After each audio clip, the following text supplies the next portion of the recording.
The Democratic Alliance says it may have the answer to South Africa's ever-rising fuel prices. The opposition party has unveiled its Fuel Price Deregulation Bill.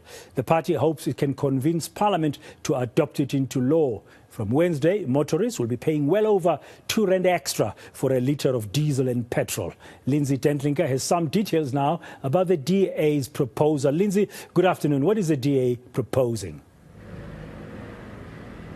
Well, good afternoon, Dan. It's been part of its campaign in recent weeks from the DA, first starting off with a petition trying to get the minister to slash the fuel price by doing away with levies, essentially, which the DA don't believe should be imposed. And today it's culminated in them unveiling a bill which will be published for public comment later this week. Essentially, Dan, looking to take away all the powers that the Minerals and Energy Minister has to control the price of fuel, especially his control over retailers, his control over suppliers, his control over the equipment that traders may use. And the DA believes if we can remove some of those powers from the minister and essentially that greatest power that he has to regulate the price of fuel and allow for greater competition in the market, that consumers at the end of the day will be far better off if they are allowed to,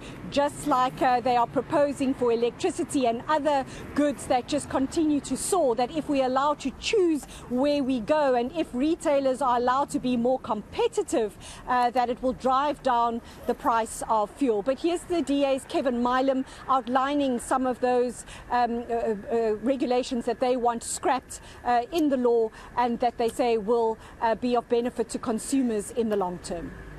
It seeks to amend the Petroleum Products Act, which gives the minister the power to prescribe the price of petroleum products. Our primary objective here is to deregulate the fuel sector so as to increase competition in fuel price setting at both wholesale and retail level. It is envisaged that this will result in lower petrol prices for consumers at the pump as retailers compete to win customers based on price.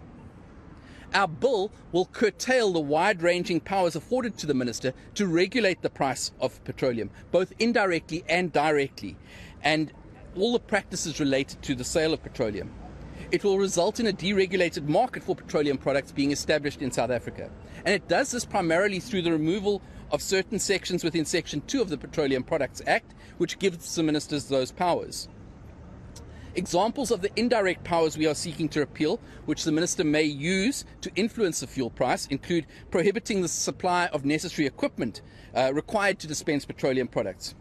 We will still allow the minister to determine the standard of equipment to dispense the fuel products, but he should not have the power to regulate who a retailer purchases that equipment from, or whether or not a retailer may purchase a particular type of equipment.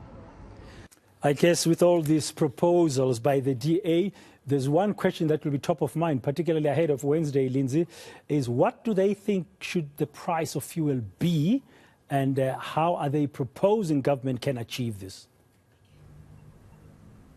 Well, essentially getting rid of those fuel levies, Dan, which we know government makes around 90 billion rand a year on what they, is an easy tax really to collect. And the DA reckons that those who have valid third-party insurance should be allowed to claim a rebate off that R2 some odd that goes towards the road accident fund. And it doesn't believe that we should be paying this general fuel levy because it says that most of that money goes wasted anyway to corruption. But Dan, they reckon about 19 rand a litre would be a more fair assessment for the price of fuel right now. Of course, you had to take into account what the global oil price is, so there's no getting away from that.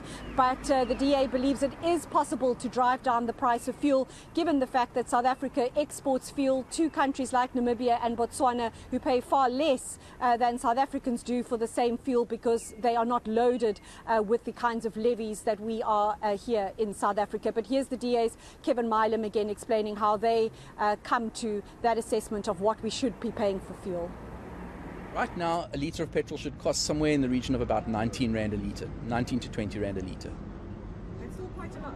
It's still high, but given the high oil prices and the rand-dollar exchange rate, that's a realistic price. If you take the taxes out of the fuel price, that price is very much a realistic fuel price. Thank you very much, Lindsay Tendlinger, with that update about DA's proposal, how the government should be approaching the price of fuel.